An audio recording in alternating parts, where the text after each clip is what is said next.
Good morning, everyone. Good morning. Welcome to the live in-person and live Zoom worship service of the Universalist Unitarian Church of Riverside. Our opening hymn this morning is number 346, Come Sing a Song With Me, from the Gray Hymnal. Please feel free to sing as the Spirit moves you, but with your masks on. Well, actually, there's a lot of space in between today, so use your discretion, please. Feel free to sing as the Spirit moves you, and join in body and spirit, and join us in singing number 346, Come Sing a Song With Me.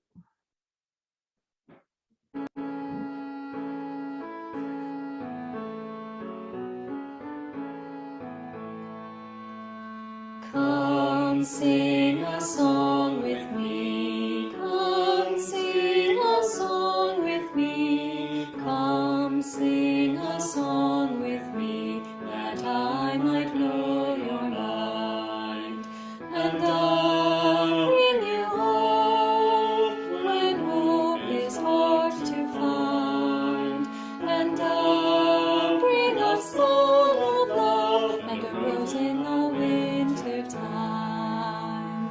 Come dream a dream with me, come dream a dream with me, come dream a dream with me, that I might know your mind, and I'll bring you hope when hope is hard to find, and I'll bring a song of love and a rose in the winter time.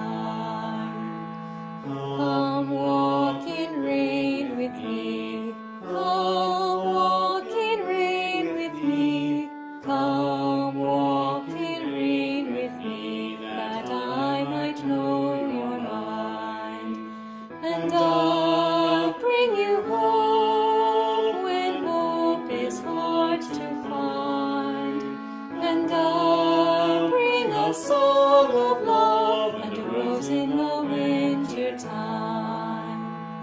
Come share a rose with me, come share a rose with me, come share a rose with me, that I might know your mind, and I'll bring you hope when hope is hard to find, and I'll bring a song of love and a rose in the winter time.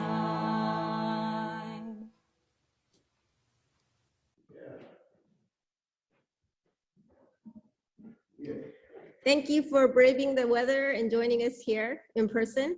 And thank you for joining us remotely by Zoom, where we will continue live streaming and posting these services on our YouTube channel for our virtual attendees. I'm Grace Preuss, a member of the worship committee, and I will be your worship associate today. Other members of the worship committee we'll hear from include Alec Peck, who will lead us in our hymns, and also Bill Casey, who will be delivering the sermon today. We welcome you to join us this morning with an open mind and an open heart, and with muted electronic devices, please. We know you come here for different reasons: to find community, to seek your spiritual and personal truths, to question, to nurture your heart and soul, and to be nurtured, to explore new ideas, to find comfort, and perhaps to find the answers to some of your bigger questions. Thank you for being with us here today. Although our doors are open, the pandemic is not over. So while we are in the sanctuary, please keep your masks on while singing, and remember to take personal responsibility to keep one another safe. Before we move into the service, there are a few announcements we would like to share. We will mention several websites, email addresses, and phone numbers. At the end of the service, we will leave up a slide with all of this information, and it is available also on our website. Very brief announcement today. The board meeting. The board meeting has been rescheduled to December 30th at noon. Short and sweet. This concludes our announcements for today.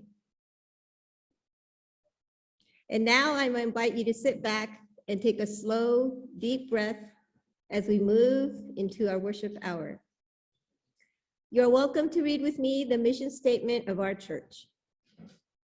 Our mission is to foster a diverse religious community that celebrates life, affirms the individual, encourages spiritual growth and open thought, and works to advance social justice and environmental sustainability.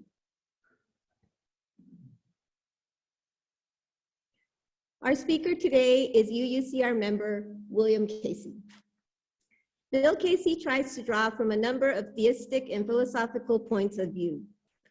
While this does not always produce an orderly methodology, he takes comfort in the patchwork utility it tends to provide. Bill notes with amusement, if only brevity were included. Originally from Colorado, Bill lives a short distance from UUCR. He has been a member of our church for some years now and has been active in the choir and in the worship committee.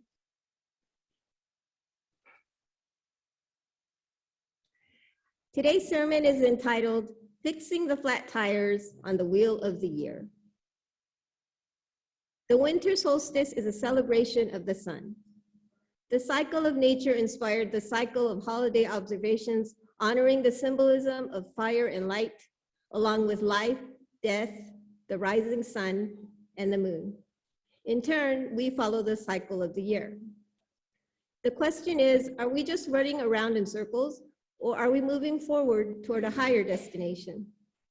Positive cycles lead us to renewal and inspiration, while negative cycles lead us to stagnation and depression. How can we renew our spiritual growth this holiday season?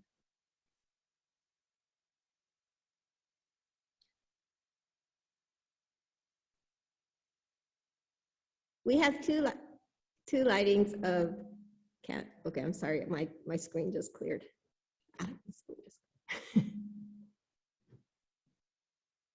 Excuse us for 1 second.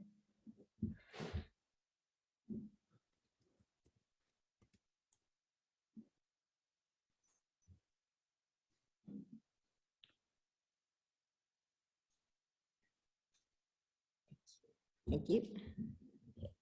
We have two lightings of sacred flames. The first is the occupied Indigenous Peoples Remembrance Candle. The second is the lighting of our own chalice, the symbol of our faith. We walk upon the traditional territories of diverse and sovereign peoples, the original people of this land who continue to cry out for justice and self-determination. This spot we occupy was first the sacred space of several groups of Indigenous peoples, including the Cahuilla, the Cupeño, and the Serrano. We, the Universalist Unitarian Church of Riverside, light this sacred flame as the stewards of this sacred and holy space. We are blessed with a space and opportunity to strive to live out our common principles, to bring justice, equity, and compassion into our daily lives, to resist all that threatens the earth and her people, and to be a part of a world community with peace, liberty, and justice for all. Let these thoughts carry us forth as we journey and worship together.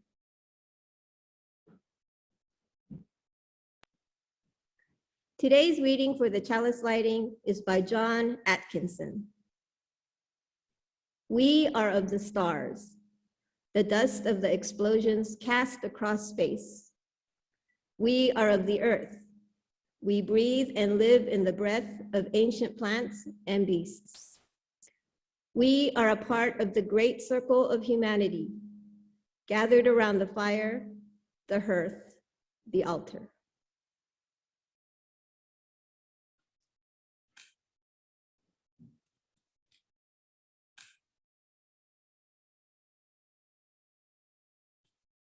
It's lit in some direction. Parallel universe flame. Okay. Now we move on to the segment Greeting Our Guests. We have a tradition at UUCR to welcome those who are visitors or perhaps returning after some time away. We know it can be uncomfortable to stand up and speak in front of others, and so now I will ask for a volunteer from someone who has been here for a while to tell us your name and how you found out about our church. We ask you to step close to the mic here in front of the pulpit and speak into it directly and clearly so everyone can hear. Please be aware that you'll be visible on our Zoom camera and in the recording of this service, which is posted online.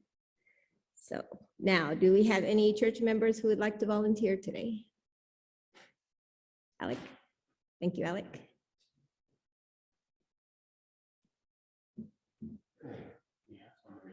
Good, so I'd have a chance to fix the microphone. But my name is Alec, and I've been a lifelong UU. And when I was at the end of high school, I went through the coming of age program where they encouraged me to seek my own spiritual path as a good UU might.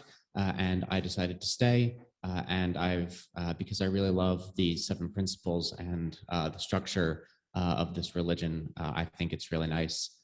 And I get to be who I want to be and find out who that is and what in me is true. And that's really beautiful. Thank you. Thank you, Alec. And that's how it's done. So if you are new here, a visitor, or an old friend, please raise your hand to stand and come up to the mic to introduce yourselves. If there's, okay. So do we have any volunteers or anyone who'd like to introduce themselves? Okay. Gentleman in the back. Good morning. My name is Manuel, and I'm new here. I'm a new person in town, and that's it. Okay. Yeah. Thanks for coming in. Anyone else out there who'd like to introduce themselves?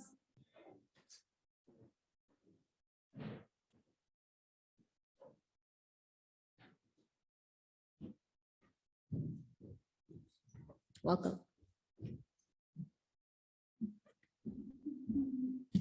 Hello. Hello, good morning. I'm Laura, and this is my son. Hi, Dimitri. And I learned about UU when I went to UCR as a student, and I've been coming here for a long time, but I had stopped coming because of COVID. And this is actually my first time stopping chicken from COVID, and I came back. And I do recognize you, sir, and it's so nice to see you again. And I've been raising my son as a lifelong UU worshiper since birth. So good to see you. Nice to see you. Very nice. Thank you. Good to have you with us. Anyone else here? I'm Johnny Elmer. Okay, and then Travis also wanted to come up. So who should we do first? Okay. Did you say John? Yeah. Okay. Okay, so we have a few more people. We actually have someone online named John who'd like to introduce himself. Good morning, everybody. I am JP. I used to attend UU in person, but about 2 months ago, life just got crazy and I ended up moving out to Hemet, finding a place with my mate, and in all that craziness, I'm feeling a little bit lost, to be honest. So I decided to hop on today, and I remembered you guys did online meeting or online worship hours. So I'm glad you're here today, and I'm glad to be here. Thank you, John. Hope to see you back in person soon. Okay, and then now we have Travis. Hi, everyone. My name is Travis. I was born here in Riverside, actually. Went to school at Cal Baptist University, got my degree there. So I've just seen this place and I've recently been coming. So I love this place. Thank you. Thank you for coming. Excellent.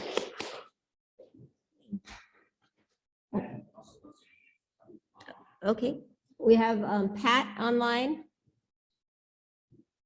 Good morning, Pat.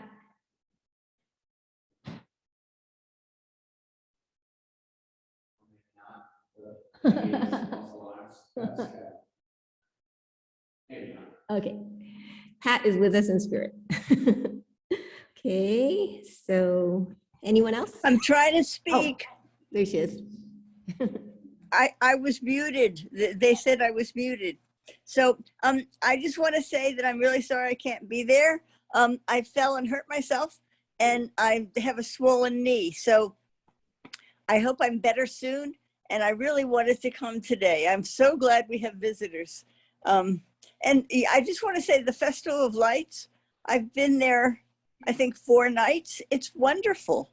The people are so happy. That's all. Thanks. Feel better soon. Thanks, guys. Thank you, Pat. Okay. For any other new guests, please join us for socializing and coffee hour after the service. We'd love to chat with you out in the parish hall, where you can also find our visitors book. Please leave your name before you leave so that we know you are here, and leave your contact information if you wish to know about upcoming events. For those online, the best way to get added to the mailing list is to email the church office at admin@uuchurchofriverside.org.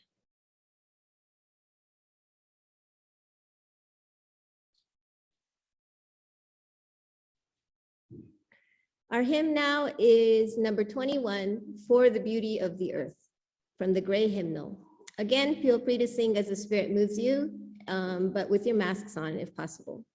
Please stand in body or in spirit and join us in singing number 21, For the Beauty of the Earth.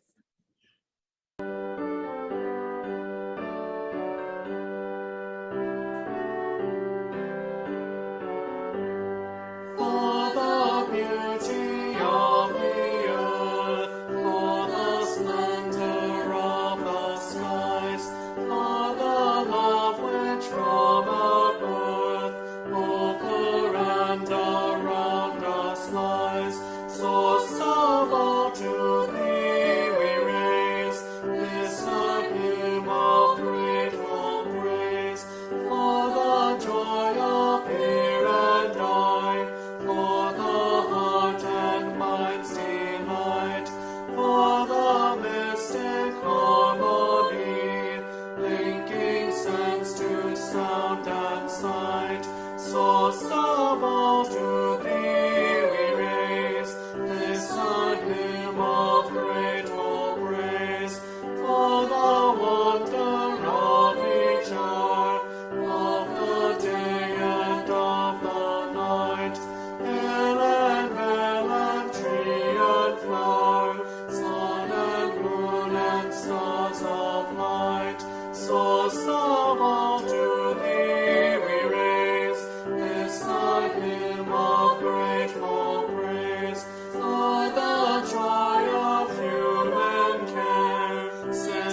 kind of wash in symbology.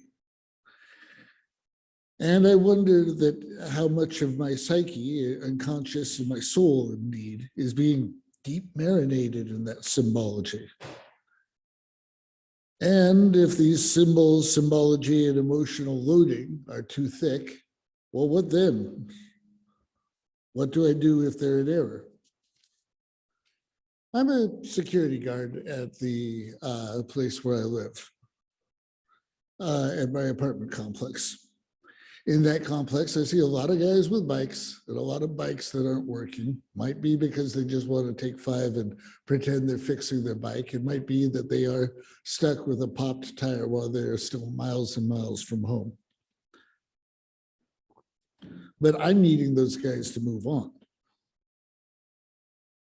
Now, despite the pagan's natural affinity for the cycles of nature, I have a metaphor, the bicycle, the wheel, that isn't working. There isn't the movement that we need. The wheel is not turning. I do have a pile of imagery that I can hogtie, bludgeon, and bend into a metaphor good enough to make a sermon move. Well, I hope anyway. Here we go.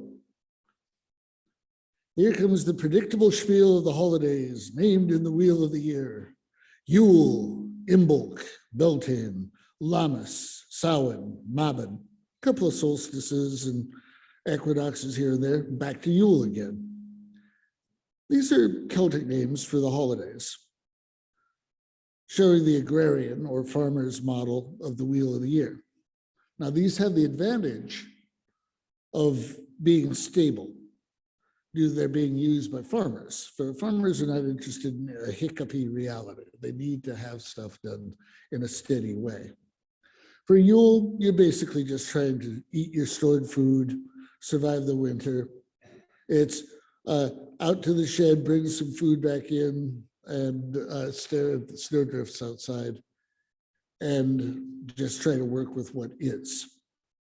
During Imbolc, things are a little bit, the snows have begun to melt a little. You might get something if you go hunting. So it's a good idea to do that once in a while, but stay conservative. Don't go too far from home and risk a sudden snowburst. Now, here comes Beltane. Here's where you plant like crazy. This is the best time of the year to plant, make new ideas happen. Hopes, dreams, aspirations, instead of what you had, see if you can build off of them for something new. And here comes Lammas, midsummer. This is where the full-blown tending of the wheel, of all of your planting and all the stuff you did during Beltane. This is where that comes into its own. You're watering, you're weeding, you're probably not planting too much new stuff because the old stuff is demanding your attention. Mabon is harvest. Hopefully your crops and beasts are not all eaten by pests or your neighbors. From there, like I say, you're almost in time to get right back to Yule. Now you've heard this stuff before. I'm just trying to concentrate of, instead of snapshot moments of the wheel as it is, I want to create a sense of movement and then start looking at all the things that get in the way of that movement. You've heard the summary before, the farmer's model of the year, it sounds good, it sounds stable / boring. Well, the good news is the stability part. If it's followed, it can recharge mind, body, and soul, but not a lot of money, not a lot of bling. You can look at the modern way of doing things. We'll work on that in a minute. On the modern part of things, we're rushed. We cram more activity into a smaller time frame, and we don't regenerate because it's all pushed together. Some of you older people might remember when Christmas felt different from Thanksgiving and Thanksgiving from Halloween. There was a separation. There was a time before you felt the holiday flavor change and turn into something else. It's not like that now. The old holidays used to let us capture those moments. But now, instead of hallmark moments, We're likely to have a rush dinner. We're mimicking a Hallmark moment. We want the Hallmark moment, but it's likely that both the feaster and the preparer of the feast are looking at a rushed bunch of work hours awaiting them afterwards, and a long commute to boot. Maybe it's time to look at these possible flat tires in the wheel of the year. See about avoiding some of the problems that we have there, whether we're using new models or old. So the good parts are going to relax and regenerate us, and the bad parts rush and drain us. Okay, what next? Well, we need to remind ourselves that the wheel of the year may be circular. So you get occasionally as a pagan, there's this overload of circular image. Oh, the wheel of the year, the circle, trust the great design. Yeah, well, our real lives are a bit more linear. The paper is due on Monday or on Sunday. It's got to be ready by then. You've got to get your homework ready by then. You have a hurry or you'll miss your bus. Work on things, get a better job, you hope. How do we get to this destination? What is our destination? Oh, by the way, folks, remember, while coming up with all of these bold statements that you get in the middle of a sermon, remember to avoid all absolute statements, including this one. To some extent, our destination is the cure that we're promising ourselves, or the enjoyment of a break from the regular rush of a busy schedule. Perhaps connection is the word I'm fumbling around for. Maybe that's the idea. A good holiday will help us feel and renew our connections to our friends, our families, ourselves, time in general, the good times. A bad holiday, a rushed one or a tainted one, that's the one where you set fire to the patio because you got a little rushed on the displacement rules for trying to flash fry a turkey, and the grease sloshes the wrong way and things go boosh. You're renewed by a good holiday, not so much by having to replace the patio, especially if it's not yours. We are renewed though. Christmas carols, eggnog for this time of year, old movies like It's a Wonderful Life. And yeah, I'm a pagan and I'm going to sit there and say, yes, movies. This particular pagan likes flush toilets. He likes YouTube. He likes cell phones. Cell phones are nice when you have a bunch of people giving you trouble and you're working security. It's nice to know and to let it be known that you're not walking alone, that you can smile pleasantly and get some help in short order, even if it's Riverside and Strand of help. Now, so technology is not going to be the enemy of connection, but it can get in the way. Instead of being mindful, being here now, although some of the new buzzwords that are used a lot, the media can be an opponent to connection. So limit it, sculpt it. You don't want to sit there and play too many games with it. It should not be utterly removed, short of maybe a camping scenario, but even then you got to wonder. In its way, technology did help me beat. Some of you will remember the terrible Christmas blues that I used to get, where you have the most beautiful music of Christendom tied to a faith that I can no longer utterly believe in, and it hurt. But having technology, having that YouTube, helped me to sit there and play my own music, have a spiel of music that wasn't the music of outside crashing into me, and music that talked of love and mercy, whereas some of the people would then go on to start breathing hellfire and so on in some of their sermons. This is not just me, but a lot of people suffer from this time of year. It's an emotional time. We've been looking for a deeper connection to reality since the Stone Age, I want to say. We don't always have access to the choirs of the greatest choirs around the world. So anytime you can access that, keep the world working well enough to where the music that reaches you and lifts you and heals you. Make sure that that music is on tap. If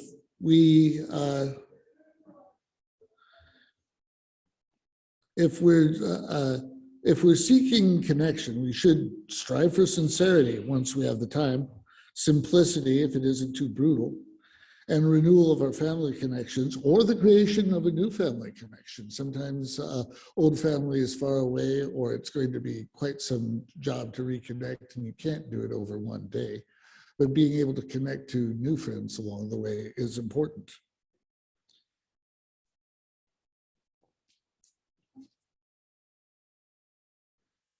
Remember, simple pleasures, simple kitchens, and clarity should be called into play. If you ever have a choice between a complex and beautiful meal and a bunch of strong-willed women in a small kitchen and simplicity, for gosh sakes, please choose simplicity and sanity. Leads to another nifty little point called clarity. Clarity, great. Found another buzzword. Yeah. But it does sound like hard work. But we do spend a lot of money around Christmas and Yule. Some people are buying new trees every year. Some go heavy into other forms of decoration. And sometimes clarity is sought for in friendly arguments, disagreements that turn unfriendly. There's political discourse, political cycles, political name calling breaks out. When you travel for a long way and find out that your relatives are perhaps a bit more conservative than you, or perhaps a bit more liberal, that you're wanting that connection of the heart, but you remember that you have trouble getting along on so many issues. These can be barriers to connecting with people. At the very least, we should not be breaking into conversations like this on holidays that have a religious base. I can't see a good time for a bad quarrel, but if reconnecting with your family is your goal, maybe choose a milder, happier time, a time where there's a little less pressure than getting things right according to one religious method or another. But it's been rough over the last 6 years. Just remember, when these breaks do occur, they can be pretty destructive. It's better to just talk baseball for a while. Anything beyond that can just get brutal. I'd say the clarity could be seen as more of a role to emotional mindfulness. You remind yourself as to why you're connected to your job, to your family, to your friends. Know why you are what you are. And know why it is when you sit down with your relatives, even if you don't agree with them. That moment where you sit down and share a cup of hot chocolate. The chocolate may be indifferent to lousy, but the talking with the relatives where you remember that you do love them that could be everything. Now we're trying to move forward here. There will be other Yules other than this one in 2022. We'll have other Yules, but it's this holiday coming up at this time in this place that we're working on. We need mindfulness. We need to not just have one Christmas is all Christmas is every Christmas. There's the moment where you look at the holly now, the tree now, the shape of things now. The new thing that, that plant wasn't there yesterday, wasn't there over Yule last year. It's here and it's now, and it should be appreciated for what it is.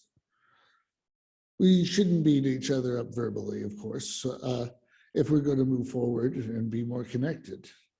Remember that fifth principle printed on the wall over there, the one about our right of conscience and the democratic government, and that essentially non-coercively reminds us that democracy is not a zero-sum game. It's not just my democracy or yours.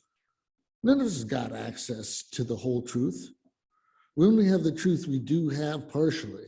So, maybe keep the communication channels open, even if to do so, we find ourselves avoiding a few subjects.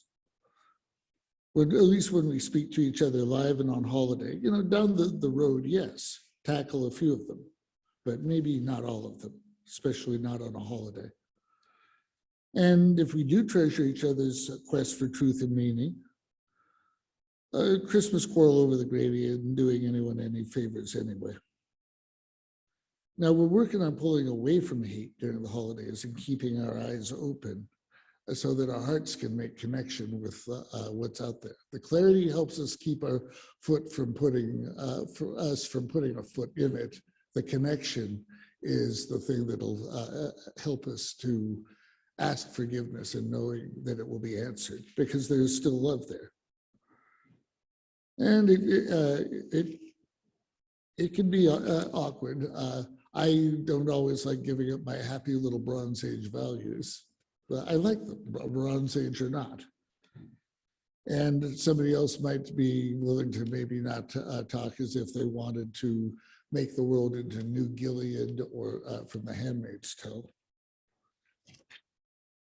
Now, I'm still not saying that change is easy, but if I'm going to jump this far, I should really try to half facilitate a cure, a way to change maybe. During the holidays, we can feel like we're either too stuck or too lost in the way that Yule is or is not working. Accessing the way that Yule should feel is kind of a tall order. I'll give it a try though. We are trying to connect, but it isn't easy when you see the culture at large is like actively pushing back or it's blurring lines. It's hard to see the right way sometimes. The stuck feeling that comes, like say, for example, one of my favorite examples is here we are at a holiday that celebrates the Prince of Peace. And they're selling plastic lightsabers on the corners. They're nice plastic lightsabers. They're still a part of me, and I'm in my 60s that wants to run around waving one and make whoosh whoosh noises.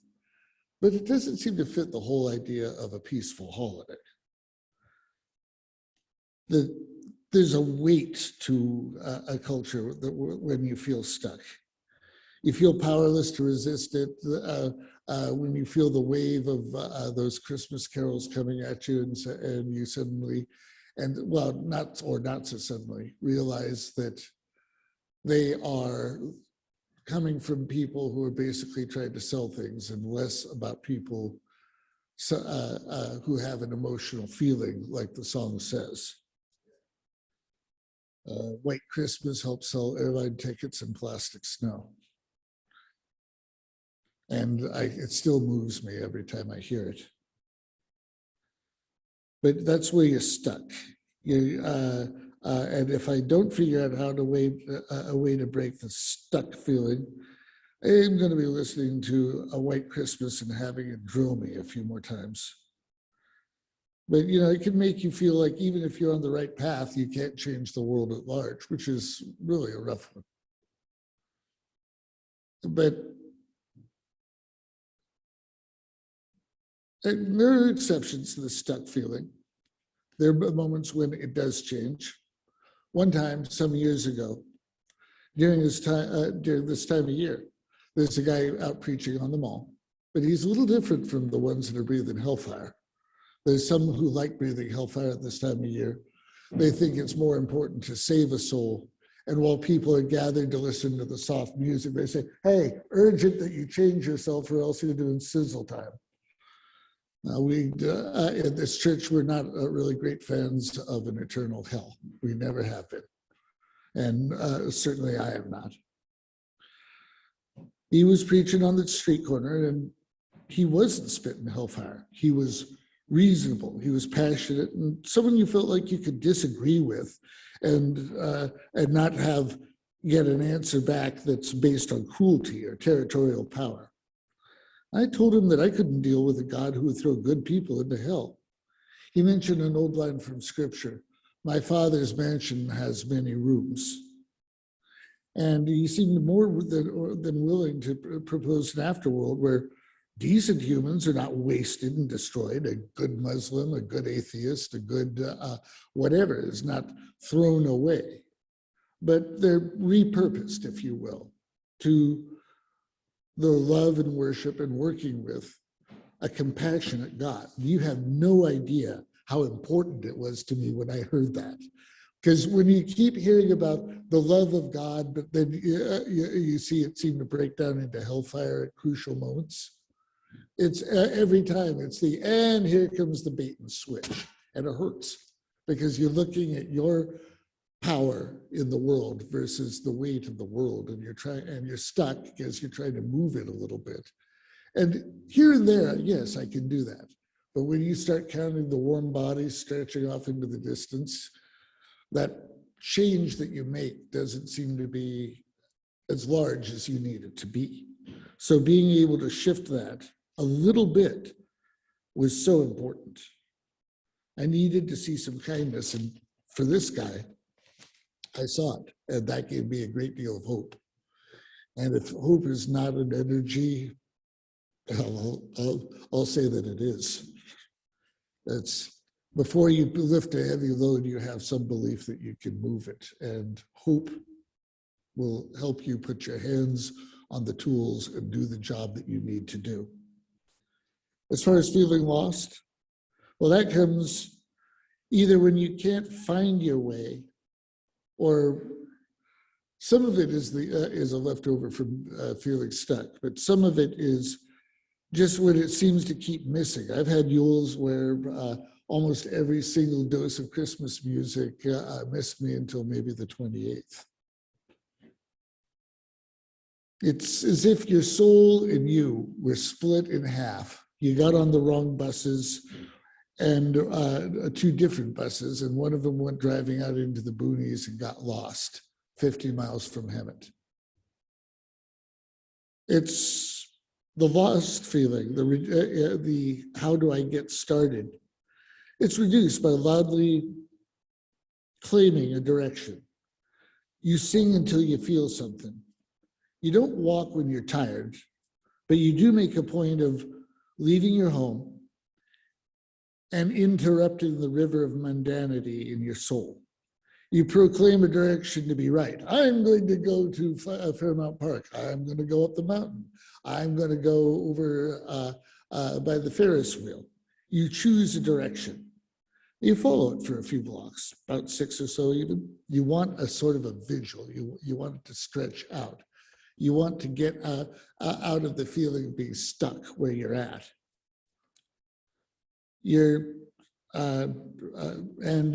What happens is you either crowd surf and use other people's energy to sort of shake you out of that feeling that emotionally you don't know where you're at, or you use the sounds of nature, traffic, water in the gutter, in a fountain, that sort of thing to carry you through. Change is still in order. By the way, y'all should remember this, little bit of biology here. Hibernation involves non-movement. Estivation is the dryland equivalent of hibernation, and it involves non-movement. Sleep and metamorphosis from a chrysalis, like a butterfly does, is the same. But in general, paralysis is a precursor to death. If nothing changes for some time, you just might find yourself between two pieces of bread. So move around for a while. If you're lost, find yourself. If you're stuck, move until the world feels different and you can suddenly move the levers again to be something more than a bug trapped in syrup. Besides, it'll make your hostess happy when you move once in a while instead of just sitting there. Change is necessary, but it's not always photogenic. Gradual change is more welcome than lurching change, but which can be ugly, unwelcome, and aesthetic. But change can come suddenly. A group of older celebrants might be together at somebody's house, maybe Pat's, maybe Bud's, maybe Grace's. And you have your plans. And then a bunch of your nephews, nieces, and kids pop up and say, hey, let's go snowboarding. We can make it there and back. Well, you were going to do board games, but you suddenly realize that if there's a bunny trail or something soft, you say, yeah, I could do that. If you live a little closer to the mountains like she does, you think, yeah, I can move. Let's try a little. It'll be something different. So yeah, sometimes a big change could be, it's contradictory, but it's kind of a good idea. The key is to be open to change, but not so much that your wits fall out. If you're going to snowboard instead of play Scrabble, fine, but not snowboarding, snowman, winter hike, sleigh ride, and sailboating, and all of those at once. Choose one or two of those, maybe. Kids, spare your exhausted elders. Their feet hurt. They're tired. And elders, don't beat up on the kids with your triple word scores in Scrabble. Give them a chance.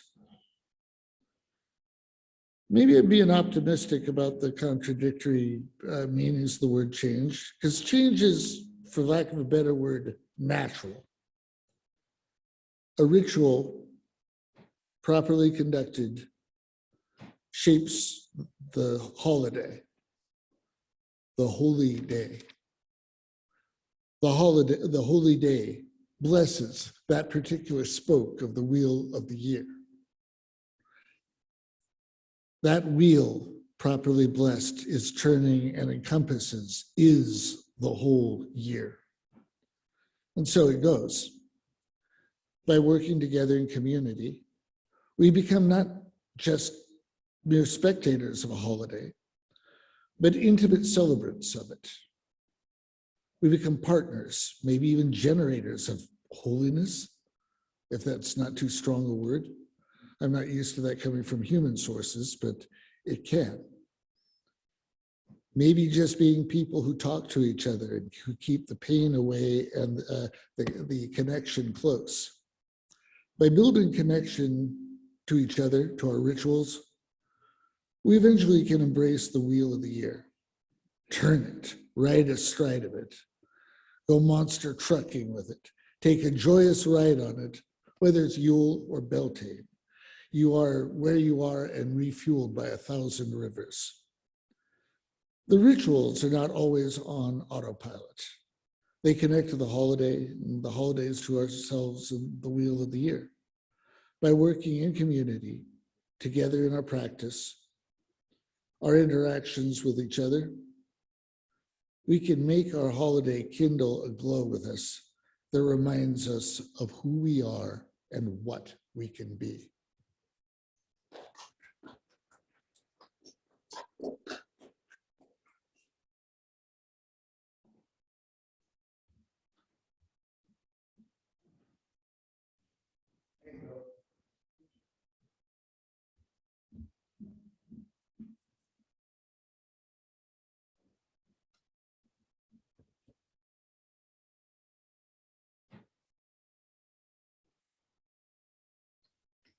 Thank you for that, Bill. Our closing hymn now is 1064, Blue Boat Home from the Teal Hymnal. Please feel free to sing as the Spirit moves you and with your masks on if necessary. Please stand, join us in singing hymn number 1064, Blue Boat Home.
For everything there is a season, a time to die and a time to be born.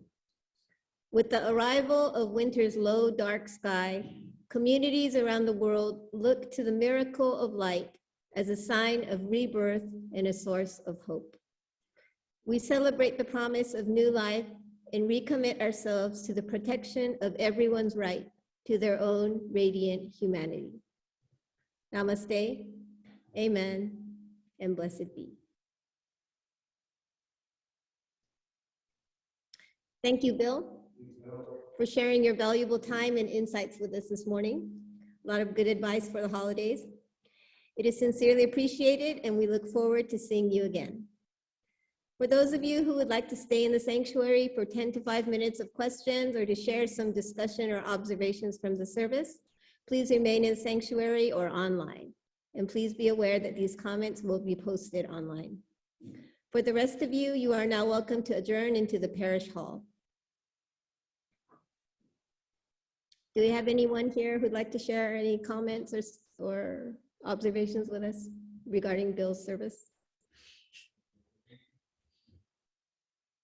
Did you want to come up, or did you want to come up and share something, or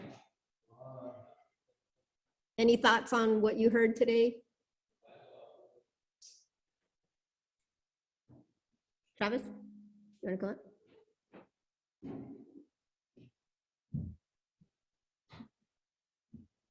I really liked what you said about hope, as far as like being an energy.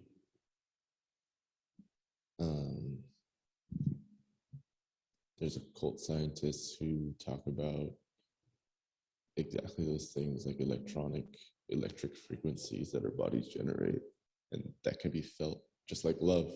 Love is a frequency that can be felt, and yeah, like experimentation, like that kind of stuff is crazy. It's real, so I like that. Thank you, Travis.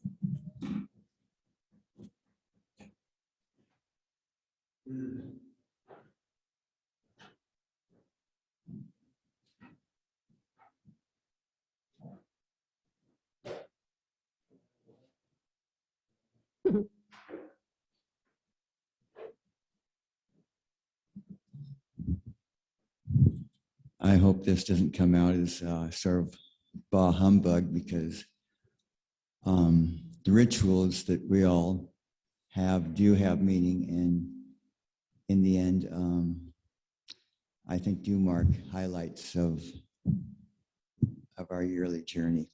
But I did want to share some of my frustrations over the years going to see my parents, and I wish to tell my parents both my joy with my faraway job and how I was navigating the workers, and also just the experience of living as an adult away from them. Instead, my mom would say, if you come and we have more time, then we can talk. But right now I have to fix the dinner. And so she would spend all day along with my sister cooking away. Now, my dad wanted to be very nice to his brother-in-law, because there was a child that my sister had, and my sister was prone to bolting and running in her life. And Dad wanted to make sure that the brother-in-law felt very welcome, ultimately so that his daughter and granddaughter wouldn't ultimately be coming run back. In fact, at one point, my sister did want to come back home, and my dad said, tell her that we're too old to raise a child. She has to stay with the husband that she picked and do it herself. So in summary, I guess what I'm saying is, if somebody wants to really know what has meaning to you, and if they're willing to listen, I think that's a great joy for the holidays. If people retreat merely into the ritual of it, it feels empty and hollow, which is what I used to feel. Although I do miss those times. So maybe I'm never quite happy with whatever goes on in my life. So there, thank you. Thanks for sharing, Walt. Johnny? I just want to read a poem by Yeats, which I think has some relevance here. It's called A Coat. I made my song a coat covered with embroideries out of old mythologies from heel to throat. But the fools caught it, wore it in the world's eyes as though they wrought it. Song, let them take it, for there's more enterprise in walking naked. Thank you. Food for thought. Is there anyone online who'd like to make any comments?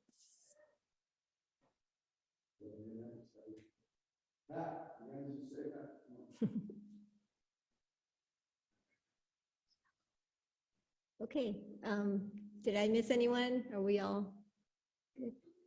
Okay, so I think one of the things Bill was trying to say was, instead of getting caught up in all the stress and the things and all the tasks and things that we have to do over the holidays, I think the most important thing about it is to enjoy the people around you and the connections with the people around you. I think that is what the real meaning is. So let's not miss that. Okay, and that being said, we are free to adjourn to the parish hall for further fellowship. Thank you.